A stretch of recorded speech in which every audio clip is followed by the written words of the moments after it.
అక్కడ సమరయ స్త్రీతో మాట్లాడుతున్నప్పటికీ క్రీస్తు ప్రభు వారు ఇంకా మరణించలా, సమాధి చేయవల్ల, మృతుల్లో నుంచి లేపవల్ల. అదే ఏం నేర్పిస్తా ఉన్నాడు యేసుక్రీస్తు వారు? రాబోయే కాలంలో ఆరాధన గురించి మాట్లాడుతున్నాడండి.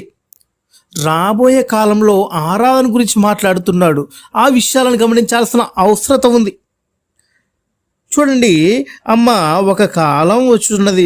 చదివే లేఖన భాగము యోహాను సువార్త 4వ అధ్యాయము 21వ వచనం నుంచి. అమ్మ ఒక కాలం వచ్చుచున్నది, ఆ కాలమందు ఈ పర్వతం మీదనైనను యెరూషలేములోనైనను మీరు తండ్రిని ఆరాధింపరు, నా మాట నమ్ముము. ఓహో, ఇక్కడ ధర్మశాస్త్ర సంబంధమైన ఆరాధన కార్యక్రమాన్ని జరిగిస్తున్నారంట. అది జరగదంట. ఇంకా మరేం నేర్పిస్తానికి పూనుకున్నాడు ప్రభువైన యేసుక్రీస్తు వారు?